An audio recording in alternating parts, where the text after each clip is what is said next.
नमस्कार, KP news 24/7 में आपका स्वागत है। मैं हूं पूजा आपके साथ। आइए सबसे पहले देखते हैं मुख्य समाचार। बसपा कल्याण में पेश आई एक घटना। बुजुर्ग व्यक्ति को कुछ लोग ऑटो में बैठा कर ले गए और भीख मंगवाई। जनपद मुरादाबाद में झोपड़पट्टी में रहने वाले लोगों ने जोरदार प्रदर्शन किया। जिलाधिकारी मुरादाबाद को एक ज्ञापन सौंपा। हाईकोर्ट से मुख्यमंत्री सिद्धरामैया को नहीं मिली राहत। जमीन घोटाले मामले में सीएम पर चुनेगा केस।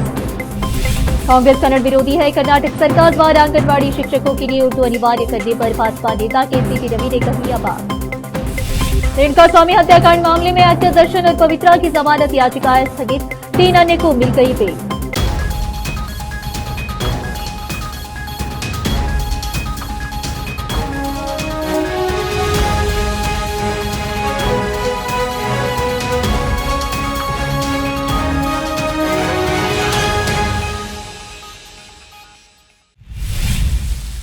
अब समाचार विस्तार से।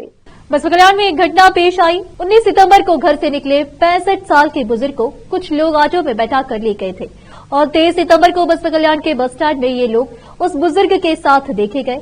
यह लोग बूढ़े और बुजुर्ग लोगों को, जैसे कि जो बुजुर्ग बूढ़े लोग रहते हैं, ऐसे लोगों को उधार देकर इनसे भीख मांगने के लिए लगा रहे हैं। एक बुजुर्ग 4 दिन से लापता थे। 4 दिन के बाद जो बुजुर्ग मिले हैं, उनसे बात करने पर मालूम हुआ कि वह लोग ऐसे बुजुर्गों को ले जाकर उन्हें रोज हर एक गांव को ले जा रहे हैं और उन्हें भीख मांगने के लिए व्हील चेयर पर बैठाकर उनसे भीख मंगवा रहे हैं। ऐसे लोग बसपा कल्याण के बस स्टैंड में मिल चुके हैं। पुलिस इनकी जांच कर रही है और जो बुजुर्ग लापता थे वह मिल चुके हैं, जो अपने आप को एमपी के रहने वाले बता रहे हैं। इन्हें ठीक से बात भी करना नहीं आ रहा है, ये कागज पर लिख कर बता रहे हैं।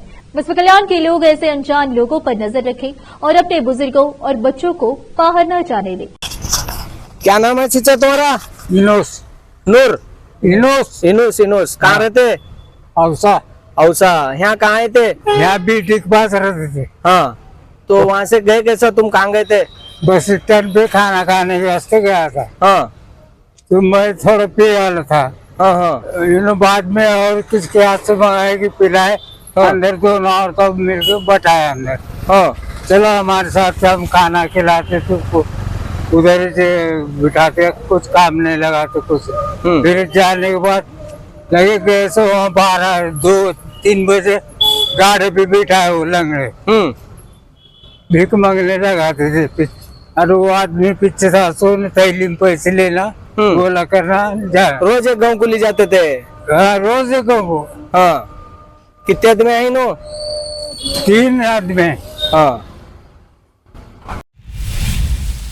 जनपद मुरादाबाद के जिला कलेक्टर स्थित भारतीय लोकतंत्र बचाओ मोर्चा एवं राष्ट्रीय बहेलिया जनजातीय विकास मंच के बैनर तले झोपड़पट्टी में रहने वाले लोगों ने जोरदार प्रदर्शन किया और एक ज्ञापन जिलाधिकारी मुरादाबाद को सौंपा। मामले की जानकारी देते हुए नेम सिंह बहेलिया ने बताया कि मुरादाबाद के मजोली चौराहा थाना मजोला के पास करीब 20 वर्षों से गरीब जो मकानहीन व रोजगारहीन है, दलितों के करीब 50 परिवार निवास कर रहे हैं। यह लोग अपनी झोपड़पट्टी व तंबू लगाकर उसमें अपना जीवन यापन कर रहे हैं। आरोप है कि नगर निगम के अधिकारी व कर्मचारियों ने पुलिस बल के साथ मलिन बस्तियों में पहुंचकर वहां से इन्हें हटाने का दबाव बनाया। न हटने पर जबरदस्ती उनकी बस्ती उजाड़ने की धमकी दी। हमारी मांग है कि इन मलिन बस्तियों में रहने वाले लोगों को न हटाया जाए। हटाने से पहले इन सभी गरीब दलित लोगों को प्रधानमंत्री आवास योजना के तहत निःशुल्क आवास प्रदान किया जाए। मुरादाबाद से केपी न्यूज के लिए संवाददाता आलम वारसी की रिपोर्ट। मेरा नाम है नेम सिंह बहेलिया और राष्ट्रीय बहेलिया जनजाति विकास मंच का राष्ट्रीय अध्यक्ष, और मेरा नाम है नेम सिंह बहेलिया। और मेरा जो संगठन है पूरे भारत में कार्य कर रहा है, लेकिन आज मुरादाबाद के एक मंझोली चौराहे की एक घटना आई है। वो घटना ये है कि हम चाहते हैं सरकार इसको स्मार्ट सिटी बनाए, हमें कोई वो नहीं है, लेकिन यहाँ से 18 से 19 साल से ये घुमंतु अति पिछड़े समाज के जो लोग परमानेंट एक जगह रह रहे हैं, लेकिन ना इन्हें खाने की सुविधा है, ना रहने की सुविधा है। अपने बच्चों का लोहा पीट करके, कवाड़ा बीन करके गुजारा करता है, लेकिन आज वहां पर स्मार्ट सिटी के नाम पर इनको उजाड़ने का काम सरकार कर रही है और नगर निगम कर रही है। हमारी मांग ये है कि ये समाज आज चिंचोली निर्वाचन क्षेत्र के कालगी तालुके में युवा कर्नाटक मंच द्वारा माननीय जिला कलेक्टर को फर्जी डॉक्टरों के खिलाफ कार्रवाई करने के लिए एक अनुरोध प्रस्तुत किया गया। युवा कर्नाटक फॉर्म को उन फर्जी डॉक्टरों के साक्ष्य के साथ सूचीबद्ध किया गया है। उन्होंने बिना किसी डिग्री के और सरकार से कोई मान्यता प्राप्त किए बिना फर्जी क्लिनिक स्थापित किए हैं। इसकी सूचना सामान्य जिला स्वास्थ्य अधिकारियों, तालुक स्वास्थ्य अधिकारियों, तहसीलदारों और सुरक्षा विभाग को दी गई है। इस संदर्भ में युवा कर्नाटक मंच के जिला नेताओं और चिंचोली निर्वाचन क्षेत्र के अध्यक्ष सचिन चौहान कालगी तालुका से ऐसे डॉक्टरों के खिलाफ तत्काल कानूनी कार्रवाई करने का अनुरोध किया गया था। सचिन सिंह राठौर उपाध्यक्ष, शेखर नाटेकर, विक्रम चौहान, अविनाश राठौर, सचिन राठौर, आकाश राठौर और कई युवा कर्नाटक मंच के कार्यकर्ता उपस्थित थे। चिंचोली से रमेश की रिपोर्ट।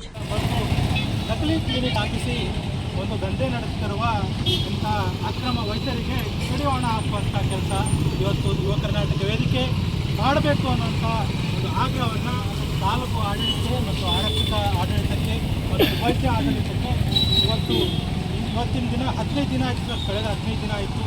DHRD ಇವತ್ತು ವೈದ್ಯಕೀಯ ಶಿಕ್ಷಣ ಸಚಿವರು ಬಂದಿದ್ದರು, ಅವರಿಗೂ ಕೂಡ ಮನವಿ ಸಲ್ಲಿಸಿದ್ದಾರೆ। ಇವತ್ತಿನ ದಿನ ಈ ನಕಲಿ ವೈದ್ಯರ ಕ್ಲಿನಿಕ್ ದಂಧೆ ಎಷ್ಟು ವ್ಯಾಪಕವಾಗಿ ಹರಡಿದೆ ಅಂದರೆ ಹಳ್ಳಿಗಳಲ್ಲಿ ತಾಂಡಗಳಲ್ಲಿ ಇವರಿಗೆ ಕೇಳುವಂಥ ಯಾರೋ ಅಧಿಕಾರಿಗಳು ಇನ್ನೂವರೆಗೂ ಮುಂದೆ ಬಂದಿಲ್ಲ। ದಯವಿಟ್ಟು ಇದನ್ನು ಮನವರಿಕೆ ಮಾಡ್ಕೋಬೇಕು। ಇವತ್ತಿನ ದಿನ ಅನಕ್ಷರಸ್ಥ ವೈದ್ಯರು ಯಾವುದೋ ಒಂದು ಡಾಕ್ಟರ್ ಕೊಟ್ಟುವಂಥ ಪ್ರಿಸ್ಕ್ರಿಪ್ಷನ್ನ ಕಾಪಿ ಪೇಸ್ಟ್ ಮಾಡಿ ಇವತ್ತು ದಂಧೆ ಮಾಡ್ತಿದ್ದಾರೆ। ಇವತ್ತಿನ ದಿನ ಸಾವು ನೋವುಗಳು ಅನುಭವಿಸ್ತಿದ್ದಾರೆ, ಆದರೆ ಹಳ್ಳಿಗಳ ಜನರು ಮುಗ್ಧರು ಯಾರೂ ಧ್ವನಿ ಎತ್ತಕ್ಕೆ ಬರಲ್ಲ।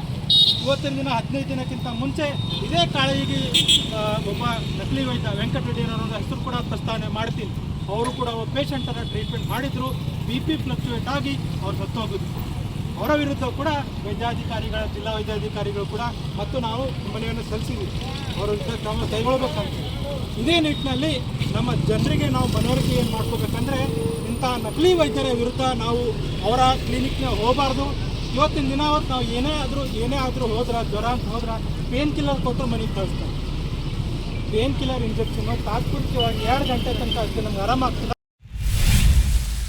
मैसूर शहरी विकास प्राधिकरण केस में कर्नाटक हाईकोर्ट ने मुख्यमंत्री सिद्धरामैया को राहत नहीं मिली है। हाईकोर्ट ने सीएम सिद्धरामैया पर केस चलाने की मंजूरी दे दी है। हाईकोर्ट ने सुनवाई के दौरान कहा कि याचिका में बताए गए तथ्यों की जांच करने की जरूरत है। बता दें कि हाईकोर्ट ने 12 सितंबर को मामले की सुनवाई को पूरा कर अपने फैसले को सुरक्षित रख लिया था। इस याचिका में सिद्धरामैया ने मैसूर शहरी विकास प्राधिकरण मोडा मामले में उनके खिलाफ राज्यपाल थावरचंद गहलोत द्वारा जांच के लिए दी गई मंजूरी को चुनौती दी थी। मंगलवार को मैसूर शहरी विकास प्राधिकरण केस पर हाईकोर्ट ने फैसला सुनाते हुए कहा कि राज्यपाल कानून के हिसाब से केस चला सकते हैं। न्यायमूर्ति एम नाग प्रसन्ना की पीठ ने फैसला सुनाते हुए कहा कि राज्यपाल स्वतंत्र निर्णय ले सकते हैं और राज्यपाल गहलोत ने अपने दिमाग का पूरी तरह से इस्तेमाल किया है। इसलिए जहां तक मुख्यमंत्री पर मुकदमा चलाने का सवाल है, राज्यपाल के एक्शन में कोई खामी नहीं है। कर्नाटक सरकार द्वारा कथित तौर पर आंगनबाड़ी शिक्षकों के लिए उर्दू अनिवार्य करने पर भाजपा नेता सीटी रवि ने मंगलवार को कांग्रेस की आलोचना की और कहा कि पार्टी निजाम का काम कर रही है। उन्होंने कहा कि निजाम ने हैदराबाद कर्नाटक क्षेत्र में उर्दू को बढ़ावा देने का प्रयास किया। उनके समय में कन्नड़ स्कूलों पर प्रतिबंध लगा दिया था, लेकिन उनकी आत्मा अब कांग्रेस में बसती है। कांग्रेस निजाम का काम कर रही है। भाजपा नेता ने कहा, अपने युग में टीपू सुल्तान ने कन्नड़ के खिलाफ फारसी भाषा को लागू करने का प्रयास किया था। आज कांग्रेस टीपू और निजाम के सपनों को वास्तविकता में बदलने की कोशिश कर रही है। वे कन्नड़ विरोधी है। अब फिलहाल एक छोटा सा ब्रेक। हिंदुस्तान के हर कोने में हम हैं मौजूद। 24 घंटे हालात पर गहरी नजर, खबरों से जुड़े चुपते सवालात और आपको दिखाता है धार्मिक, सामाजिक, राजनीतिक, लोकल और इंटरनेशनल न्यूज की सबसे बेहतर कवरेज, जो आपको रखती है हर पल बाखबर।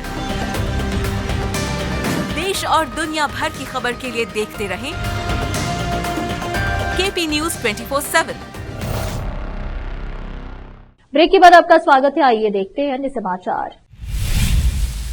97वें मजिस्ट्रेट कोर्ट ने सोमवार को रेणुका स्वामी हत्याकांड में अभिनेता दर्शन युगदीपा की जमानत याचिका पर सुनवाई 27 सितंबर तक के लिए स्थगित कर दी, जबकि पवित्रा गौड़ा की जमानत याचिका पर अब 25 सितंबर को सुनवाई होगी। दर्शन ने शनिवार को जमानत याचिका दायर की थी। दूसरी ओर सत्र न्यायालय ने मामले के 2 आरोपियों निखिल नाइक और कार्तिक को जमानत दे दी है। इससे पहले उच्च न्यायालय ने मामले में एक अन्य आरोपी केशव मूर्ति 27 वर्षीय को जमानत दे दी। न्यायमूर्ति एस विश्वजीत शेट्टी की अध्यक्षता वाली उच्च न्यायालय की पीठ ने केशव मूर्ति को जमानत देने का आदेश पारित किया। वह तुमकुरू जेल में बंद है। तिरुपति मंदिर के प्रसाद लड्डू में मिलावट के मुद्दे पर देश भर में जमकर राजनीति हो रही है। लड्डू में मिलावट का मामला सुप्रीम कोर्ट तक पहुंच गया है, लेकिन ऐसा लगता है कि भगवान वेंकटेश्वर के प्रसादम में लोगों की आस्था पहले की तरह कायम है। तिरुपति मंदिर में लड्डू की बिक्री इस बात की गवाही दे रही है। लड्डू में मिलावट की खबर सामने आने के बाद भी बिक्री में कोई खास फर्क नहीं देखने को मिला है। बीते 4 दिनों में लगभग 14 लाख लड्डू की बिक्री हुई है। तिरुपति मंदिर में दोस्तों और रिश्तेदारों को लड्डू उपहार में देने की प्रथा बदस्तूर जारी है। लड्डू बनाने के लिए प्रतिदिन 15 टन गाय के घी का इस्तेमाल हो रहा है। बीते 4 दिनों में लगभग 14 लाख लड्डू बेचे गए हैं। मंदिर में रोजाना 3 लाख से ज्यादा लड्डू बनाए जा रहे हैं और लगभग इतने ही लड्डू की बिक्री भी हो रही है। दरअसल तिरुपति मंदिर में लड्डू में जानवरों की चर्बी और मछली के तेल का इस्तेमाल होने की बात सामने आने के बाद पूरे देश में बवाल मचा हुआ है।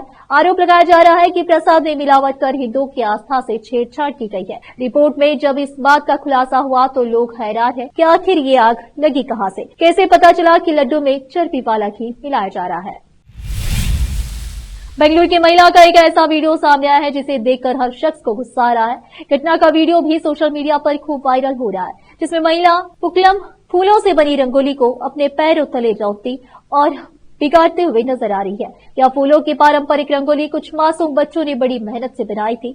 वीडियो वायरल होने के बाद सोशल मीडिया पर लोगों का गुस्सा महिला पर फूट रहा है। लोगों का कहना है कि कोई महिला बच्चों की मेहनत पर इस तरह कैसे पानी फेर सकती है। मामला बेंगलुरु की एक हाउसिंग सोसाइटी का है। यहाँ सीमी नायर नाम की महिला के फ्लैट के सामने लॉबी एरिया में कुछ बच्चों ने फूलों की रंगोली बनाई थी। ये बच्चे भी इसी हाउसिंग सोसाइटी के रहने वाले हैं। जब सिमी ने अपने फ्लैट के बाहर फूलों की रंगोली बनी देखी तो वह भड़क गई। वह जोर जोर से चिल्लाने लगी कि किसने उसके घर के बाहर ये बनाई है। इसके बाद वह इस रंगोली को पैरों तले रौंदने लगी। महिला ने पूरी रंगोली को बिगाड़ दिया। हाउसिंग सोसाइटी के अन्य लोगों ने जब सिमी से पूछा कि वह क्यों फूलों से बनी रंगोली को बिगाड़ रही है तो वह उनसे बहस करने लगी। सिमी का कहना था कि रंगोली को उनके फ्लैट के सामने बनाने की बजाय किसी कमान एरिया पर बनाया चाहिए था। जनपद मुरादाबाद के सिविल लाइन थाना क्षेत्र स्थित जिला कलेक्टर पर शिवसेना ने जुड़े दर्जनों कार्यकर्ताओं ने जिला प्रमुख गुड्डू सैनी के नेतृत्व में जोरदार प्रदर्शन करते हुए एक ज्ञापन जिलाधिकारी के माध्यम से मुख्यमंत्री को भेजा गया। मामले की जानकारी देते हुए शिवसेना के जिला प्रमुख गुड्डू सैनी ने बताया कि आगामी दिनों में नवरात्रि शुरू हो रहे हैं। नवरात्रों पर 9 दिनों में विशेष पूजा उपवास का आयोजन किया जाता है। मंदिरों में पूजा पाठ की जाती है। इस संबंध में ज्ञापन जिलाधिकारी को दिया गया है और उसमें मांग की गई है कि मंदिरों एवं पूजा पाठ वाले स्थलों के पास मांस, मछली व शराब एवं अंडों की दुकानों को पूर्ण रूप से बंद कराया जाए। मुरादाबाद से केपी न्यूज के लिए संवाददाता आलम वारसी की रिपोर्ट।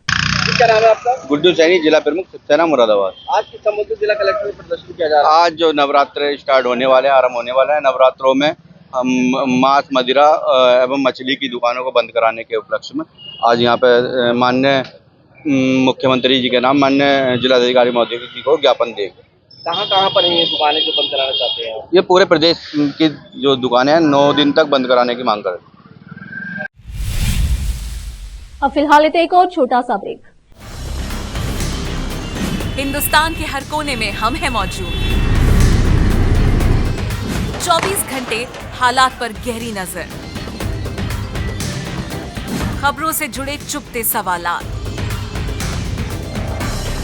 और आपको दिखाता है धार्मिक, सामाजिक, राजनीतिक, लोकल और इंटरनेशनल न्यूज की सबसे बेहतर कवरेज जो आपको रखती है हर पल बाखबर। देश और दुनिया भर की खबर के लिए देखते रहें केपी न्यूज 24/7। ब्रेक के बाद आपका स्वागत है। आइए देखते हैं समाचार।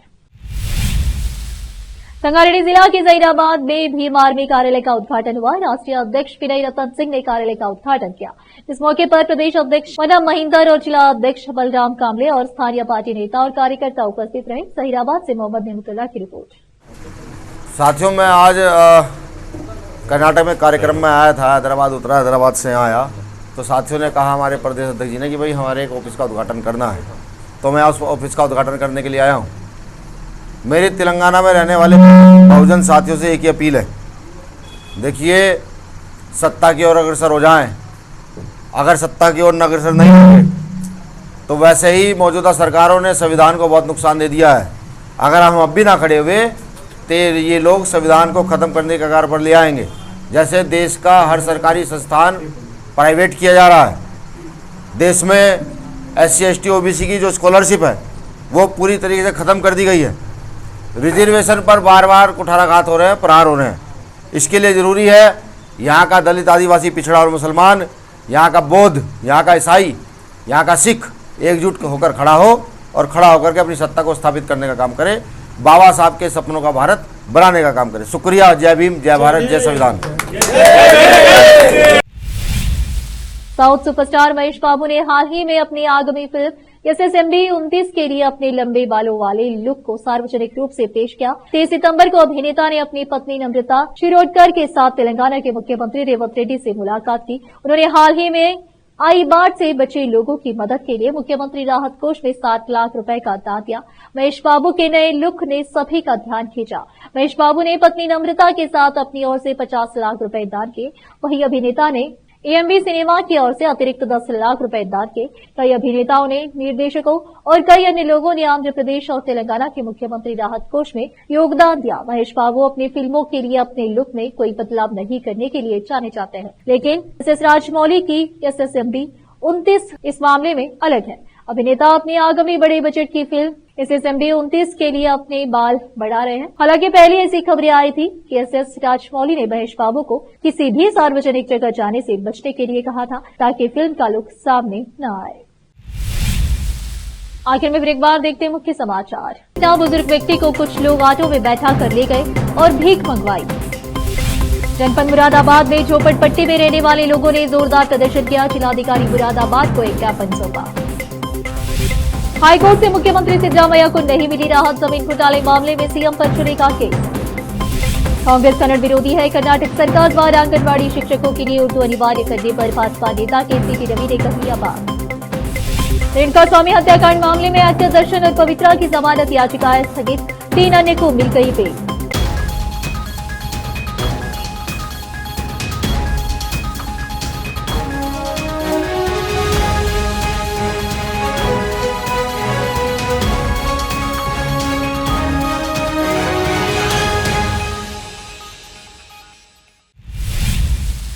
केपी न्यूज में इस वक्त के लिए इतना ही। देश प्रदेश के समाचारों के लिए देखते रहिए आपका अपना चैनल केपी न्यूज 24/7। धन्यवाद।